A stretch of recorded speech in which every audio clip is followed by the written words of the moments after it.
मेघमाଳରେ शीघ्र आसुथिबा आम्भमानଙ୍କ प्रभु जीशु ख्रीष्टଙ୍କର ଅତି ପବିତ୍ର ଓ ବହୁମୂଲ୍ୟ ନାମରେ ଆପଣ ସମସ୍ତଙ୍କୁ ଆଉ ଗୋଟିଏ ନୂତନ ପ୍ରସଙ୍ଗରେ ପୁନର୍ବାର ମୁଁ ସ୍ୱାଗତ କରେ। ପ୍ରତିଦିନ ଭଳି ଆଜି ମଧ୍ୟ ପ୍ରଭୁଙ୍କର ବାକ୍ୟକୁ ନେଇ ଆପଣମାନଙ୍କ ନିକଟରେ ଆସିବା ପାଇଁ ଏହି ସୁନ୍ଦର ସୁଯୋଗ ମୋ ଜୀବନରେ ପାଇଛି, ସେଥିପାଇଁ ପ୍ରଭୁଙ୍କୁ ମୁଁ ଧନ୍ୟବାଦ ଦିଏ। ପ୍ରିୟ ପ୍ରଭୁଙ୍କ ଲୋକମାନେ, ଆସନ୍ତୁ ଆଜି ମଧ୍ୟ ପ୍ରଭୁଙ୍କ ବାକ୍ୟରୁ ଆମେ ଆଉ ଏକ ନୂଆ ପ୍ରସଙ୍ଗରେ ଅଳ୍ପ ସମୟ ଧ୍ୟାନ କରିବା ପାଇଁ ଯିବା।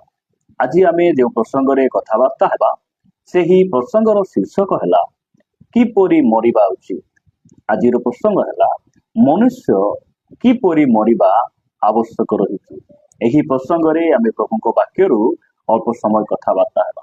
ଏହି ପ୍ରସଙ୍ଗଟି ଶୁଣିଲା ପରେ ଆପଣମାନଙ୍କ ମନରେ ଆସୁଥିବ, ଭାଇ ଆପଣ କି ପ୍ରକାର କଥା କହୁଛନ୍ତି, ମୁଁ ତ ମରିବା ପାଇଁ କେବେ ଚାହେଁ ନାହିଁ।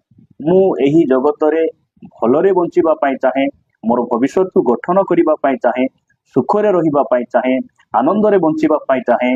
ଆପଣ ମରିବା କଥା କାହିଁକି କହୁଛନ୍ତି? ଏହି ପ୍ରକାର ଆପଣମାନଙ୍କ ମନରେ ପ୍ରଶ୍ନ ଆସିଥାଇପାରେ। ପ୍ରିୟ ପ୍ରଭୁଙ୍କ ଲୋକମାନେ, ମୁଁ ଆପଣଙ୍କୁ କହିବା ପାଇଁ ଚାହେଁ, ଆପଣ ହେଇଥିବେ ଶିକ୍ଷିତ ବ୍ୟକ୍ତି, ଆପଣ ହେଇଥିବେ ଅଶିକ୍ଷିତ ବ୍ୟକ୍ତି, ଆପଣ ଧନୀ ବ୍ୟକ୍ତି ହେଇଥାଇ ପାରନ୍ତି, ଆପଣ ଗରିବ ବ୍ୟକ୍ତି ହେଇଥାଇ ପାରନ୍ତି, ଆପଣ କୌଣସି ଜାତିର ହୁଅନ୍ତୁ ନା କାହିଁକି, କୌଣସି ଭାଷା ବର୍ଣ୍ଣର ହୁଅନ୍ତୁ ନା କାହିଁକି, ଆପଣଙ୍କ ନିମନ୍ତେ ମୋ ନିମନ୍ତେ ମୃତ୍ୟୁ ସୁନିଶ୍ଚିତ ଅଟେ। ଦିନେ ମୃତ୍ୟୁ ନିଶ୍ଚୟ ଆସିବ। ପରମେଶ୍ୱର ଆମ୍ଭମାନଙ୍କୁ କେବଳ ଆମେ ଖାଇବୁ ପିଇବୁ, ମହା ଆଡମ୍ବରେ ରହିବୁ, ସୁଖ ଶାନ୍ତିରେ ରହିବୁ, ଆନନ୍ଦରେ ଆମେ এই ପୃଥିବୀରେ ବସବାସ କରିବୁ, ଆମର ଭବିଷ୍ୟତକୁ ଗଠନ କରିବୁ, କେବଳ ଏତିକି ପାଇଁ ଆମକୁ ଜୀବିତ ମାନଙ୍କ ମଧ୍ୟରେ ସେ ରଖି ନାହାନ୍ତି। କେବଳ ଏହି କାର୍ଯ୍ୟ ନିମନ୍ତେ ଆମକୁ ସେ ପୃଥିବୀ ପୃଷ୍ଠକୁ ପଠେଇ ନାହାନ୍ତି। ଆମକୁ ଏଇ ପୃଥିବୀରେ ରହୁ ରହୁ ଆମେ ଯେପରି ମୃତ୍ୟୁ ନିମନ୍ତେ ମଧ୍ୟ ପ୍ରସ୍ତୁତ ହେବୁ, ସେଥିପାଇଁ ପରମେଶ୍ୱର ଏହି ପୃଥିବୀ ଆମ୍ଭମାନଙ୍କୁ ଦେଇଛନ୍ତି। ସେଥିପାଇଁ ପ୍ରଭୁ ଆମକୁ ଜୀବିତ ମାନଙ୍କ ମଧ୍ୟରେ ରଖିଛନ୍ତି। ପ୍ରିୟ ପ୍ରଭୁଙ୍କ ଲୋକମାନେ, ଆଜି ବାକ୍ୟରୁ ମୁଁ ଅଳ୍ପ ସମୟ ଆପଣମାନଙ୍କୁ କହିବା ପାଇଁ ଚାହେଁ ଯେ ଆମେ କିପରି ମରିବା ଆବଶ୍ୟକ ରହିଛି। ବଞ୍ଚିବା ପାଇଁ ଆଜି ଅନେକ ଜାଣନ୍ତି, କିନ୍ତୁ ମରିବା ନିମନ୍ତେ ଅନେକ ଭାଇ ଭଉଣୀ ମାନେ ପ୍ରସ୍ତୁତ ହଉନାହାନ୍ତି। ବାଇବଲ ଆମକୁ କେବଳ ବଞ୍ଚିବାକୁ ଶିଖାଏ ତାହା ନୁହେଁ, ଆମକୁ ଏହି ପୃଥିବୀ ଛାଡି ଗଲା ପରେ ଆମେ କିପରି ରହିବୁ, ମୃତ୍ୟୁ ପୂର୍ବରୁ ଆମେ ନିଜକୁ କେମିତି ପ୍ରସ୍ତୁତ କରିବୁ, ତାହା ମଧ୍ୟ ବାଇବଲ ଆମ୍ଭମାନଙ୍କୁ ଶିଖାଏ। ଆସନ୍ତୁ ବାକ୍ୟରୁ ଗୋଟେ ପଦ ପଢି ଆମେ ଆଗକୁ ବଢିବା। ଆମ୍ଭମାନଙ୍କର ସୁପରିଚିତ ବାକ୍ୟ, ଆପଣ ମାନେ ଲୁକ ଲିଖିତ ସୁସମାଚାର 16 ଅଧ୍ୟାୟକୁ ଆସିବେ। 16 ଅଧ୍ୟାୟ 19 ପଦରୁ 24 ପଦ ପର୍ଯ୍ୟନ୍ତ ଆମେ ପାଠ କରିବା ଏବଂ ଅଳ୍ପ ସମୟ ଆମେ କଥାବାର୍ତ୍ତା ହେବା। ଲେଖାଯାଏ, ଜଣେ ଧନୀ ଲୋକ ଥିଲା। ସେ ବହୁମୂଲ୍ୟ ବସ୍ତ୍ର ପିନ୍ଧି ମହା ଆଡମ୍ବରେ ପ୍ରତିଦିନ ଆମୋଦ ପ୍ରମୋଦ କରୁଥିଲା। କିନ୍ତୁ ତାହାର ଫାଟକ ପାଖରେ ଲାଜାର ବୋଲି ଜଣେ ଭିକାରୀ ପଡି ରହିଥିଲା। ତାର ଦେହ ଯାକ ଘା ଭର୍ତ୍ତି ହୋଇଥିଲା। ସେ ସେହି ଧନୀ ଲୋକର ମେଜରୁ ପଡିବା ଅଇଁଠାରୁ କିଛି ଖାଇ ପେଟ ପୁରାଇବାକୁ ଆଶା କରୁଥିଲା। ଆଉ କୁକୁର ଗୁଡାକ ସୁଦ୍ଧା ଆସି ତାହାର ଘା ସବୁ ଚାଟୁଥିଲେ। କାଳକ୍ରମେ ସେହି ଭିକାରୀଟି ମରିଗଲା ଓ ଦୂତମାନଙ୍କ ଦ୍ୱାରା ଅବ୍ରାହାମଙ୍କ କୋଳକୁ ନିଆଗଲା। ପରେ ସେହି ଧନୀ ଲୋକ ମଧ୍ୟ ମରିଗଲା ଓ ସମାଧି ପାଇଲା।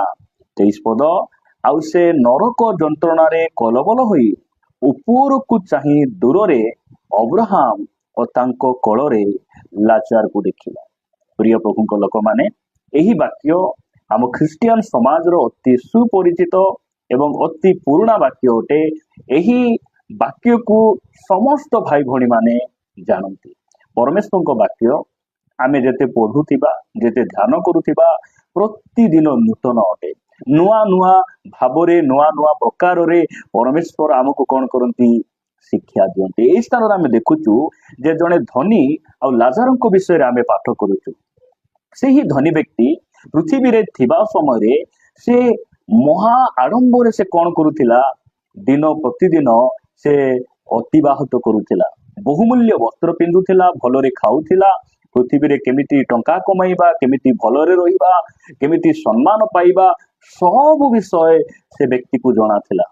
ମାତ୍ର ମୃତ୍ୟୁ ନିମନ୍ତେ ସେହି ବ୍ୟକ୍ତି କି ପ୍ରକାର ନିଜକୁ ପ୍ରସ୍ତୁତ କରିବା କଥା, ସେହି ବିଷୟ ସେହି ଧନୀ ବ୍ୟକ୍ତିକୁ ଜଣା ନଥିଲା। ଏହି ସ୍ଥାନରେ ଆମେ ଦେଖୁଛୁ ଯେ ସବୁ କରିବା ପାଇଁ ସେ ବ୍ୟକ୍ତି ଜାଣୁଛି, କିନ୍ତୁ ମରିବା ପାଇଁ ସେ ଜାଣୁନି। ମୃତ୍ୟୁ ପୂର୍ବରୁ ସେ ନିଜକୁ ପ୍ରସ୍ତୁତ କରୁନାହିଁ। आमे देखुचु जे कालक्रमे सही धनी लोकंकर मृत्यु हो जाउछि। आपण जेकोसी व्यक्ति हुंतु ना कहीं दिने मृत्यु सुनिश्चित अटे। प्रिय भाई भणी माने आमे मृत्यु निमंते निजको प्रस्तुत करी एही व्यक्ति सब करिबा पई से प्रस्तुति तांकर थिला। से प्रतिष्ठित व्यक्ति थिले। खाइबा पीबा धन संपत्ति सम्मान आदर प्रत्येक विषय तांको पाखे थिला, किंतु मृत्यु निमंते से प्रस्तुत हेई पारिले ना। प्रभु आमान को अनुग्रह करंतु। एही स्थान लिखा जाए जे से कालक्रमे कोन हेउचंती से मृत्यु भोग करूचंती। आ मृत्यु भोग कला परे सेही व्यक्ति नरकर जंत्रणार से पड़ी कलबल होउचंती एवं ऊपर को चाहूचंती। आउ अब्राहम को कलरे से लाजार को देखुचंती। लाजार को पाखरे किछि नथिला, तांको देखा साक्षात करिबा पई तांकर अभिभावक नथिले, तांको पाखरे खाइबा पीबा घर द्वार किछि मध्य नथिला। ए पृथ्वी रे तांको पाखरे किछि नथिला, मात्र मृत्यु निमंते से निजको प्रस्तुत करिथिले। प्रभु आज आमानकु कथा कहउचंती, प्रभु आमानकु चेताई देउचंती, परामर्श देउचंती जे एही धनी व्यक्ति से नरकरे काहे की कलबल होउछि। गोटे विषय पई से कलबल होउछि। आपण मो सहित पढ़िबे सेही 16 अध्याय 29 और 30 पद रे लिखा गला, किंतु अब्राहम कहिले सेमानक निकटरे मशा ओ भाववादी धर्मशास्त्र अछि, से माने सेमानकर कथा शुणंतु। सेतिरे से कहिला, अर्थात से धनी लोक नरकुरु कहूछि, हे पिता अब्राहम, ताहा यथेष्ट नुहे, मात्र जदि मृतमानक पाखरु जणे सेमानक निकटकु जीव ताहेले सेमाने मन परिवर्तन करिबे। एही धनी व्यक्तिर भूल हैला, से मृत्यु पूर्वरु मन परिवर्तन कले ना। आमे मृत्यु पूर्वरु केमिति आमे मरिबार आवश्यक रहिछि, मन परिवर्तन करिबार आवश्यक रहिछि। मृत्यु केतेबेले आसे मनुष्य जाने ना। मृत्यु केउ आडरु आसे, केउ स्थानरु आसे, हमकु जणा ना। एही दिन मानकरे आमे देखुचु लोक माने रास्ता रे जाउथिबे, सेमानकर एक्सीडेंट जोगु से माने हठात सेमानकर मृत्यु हो जाउछि। केही तो हार्ट अटैक ही मृत्युवरण ही करूछंती। विभिन्न माध्यम रे आम जीवन रे मृत्यु आसे, किंतु आज विषय है मृत्यु पूर्व आमको प्रस्तुत रहिबा।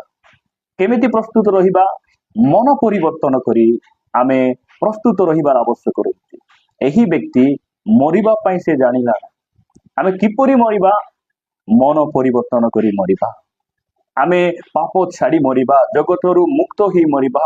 आमे प्रभु को निजर उद्धारकर्ता भाव रे, यीशु को निजर त्राणकर्ता भाव रे आमे ग्रहण करी जदि आमे मरिबा, ताहेले आम पाई आउ एक शांतिर संसार, आउ एक आनंदर जगत, आलोकर एक नूतन पृथ्वी, नूतन आकाश मंडल परमेश्वर मनुष्य निमंते रखिचंती। प्रभु को नाम गौरव हो। आपण मान निकट रे मु गीत संगीतार गोटे वाक्य पढ़िबा पई चाहे। 116 गीत 15 पदरे लिखा गला, सदा प्रभु को दृष्टि रे ताहांको सद्भक्त मानक मरण बहुमूल्य अटे।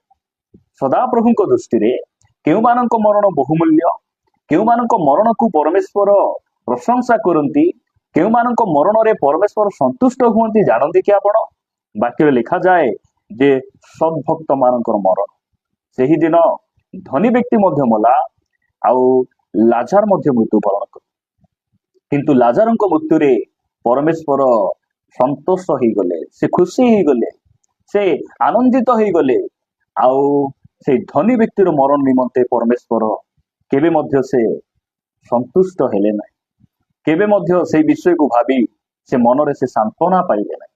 कहीं कि धनी व्यक्ति पाखरे बाइबल थिला, अर्थात मसांगर धर्मशास्त्र थिला, मंडली थिला, अर्थात तांको पई सेवा आराधना बा प्रार्थनार स्थल थिला, याजक माने थिले। एते सब थिबा सत्य मध्य सेही व्यक्ति मन परिवर्तन करि पाइला, किंतु लाजारଙ୍କ पाखरे किछि नथिला, किछि नथिला। मात्र से कौन कले? मन परिवर्तन करी मृत्यु निमंते प्रस्तुत हेले, प्रस्तुत थिले। प्रभु आमान को अनुग्रह करंतु। इस तरह लिखा जाए, सदा प्रभु को दृष्टि रे ताहांको सद्भक्त मानक मरण बहुमूल्य अटे। प्रभु चाहती आमे ताहांको दृष्टि रे आमे जेतेबेले मृत्युवरण करिबा, ताहांकर ग्रहण योग्य हेबा, ताहांकर कलकु जिबा ताहांको निकटकु जिबा यह परमेश्वर इच्छा करते। प्रिय भाई भणी माने आमको आमे सदाचरण करने आवश्यक रही। सद्भक्त माने क्यों माने जे माने मन परिवर्तन करिसंती, जे माने पापरु फेरिचंती, प्रभुଙ୍କ निमंते बंचुचंती एवं से माने जेतेबेले मरि जांती मरि गले मध्य से माने प्रभुଙ୍କର अटंती। शेषरे गोटे वाक्य पढ़ी आमे प्रार्थना करिबा पई छिबा। एई स्थान रे आपण पढ़िबे जिहिजिकल 18 अध्याय, जिहिजिकल 18 अध्याय 23 पदरे लेखा गला, प्रभु सदा प्रभु कहते दुष्टर मरण रे कि आम्भर किछि संतोष अछि। प्रिय भाई भणी माने दुष्ट ही आमे केबे मरिबा नै, आमे पाप करी केबे मरिबा नै, भूल करी परिवर्तन न होई आमे केबे मध्य मरिबा उचित नुहे। ସେଥିପାଇଁ प्रभु कहउचंती दुष्टर मरण रे कि आमर किछि संतोष अछि। आमे कि से मरण को आमे ग्रहण करिबु केबे भी नुहे। ସେଥିପାଇଁ प्रभु कहउचंती बरं से आपणा कुपथरु फेरी बंचु एथिरे कि आमर संतोष नाही। से चाहुचंती बंची थाउ थाउ फेरी आसु, बंची थाउ थाउ बदली जाओ, बंची थाउ थाउ अनुताप करो, बंची थाउ थाउ मंडली को जाओ, बंची थाउ थाउ वाक्य पढ़ो, उपवास करो, आउ पाप स्वीकार करी क्षमा पाओ, मन परिवर्तन करी परित्राण पाओ। यह प्रभु चाहुचंती। प्रभु आमान को अनुग्रह करंतु। प्रिय प्रभुଙ୍କ लोक माने आज समय अछि, मृत्यु परे मन परिवर्तन करिवार सुजोग नथिबो। आज सुजोग अछि आमे अनुताप करि परिबा, आज सुजोग अछि पापरु आमे फेरी आसी परिबा। ସେଥିପାଇଁ ଆମେ କିପରି ମରିବା ଆବଶ୍ୟକ ରହିଛି, ମନ ପରିବର୍ତ୍ତନ କରି ମରିବା ଆବଶ୍ୟକ ରହିଛି।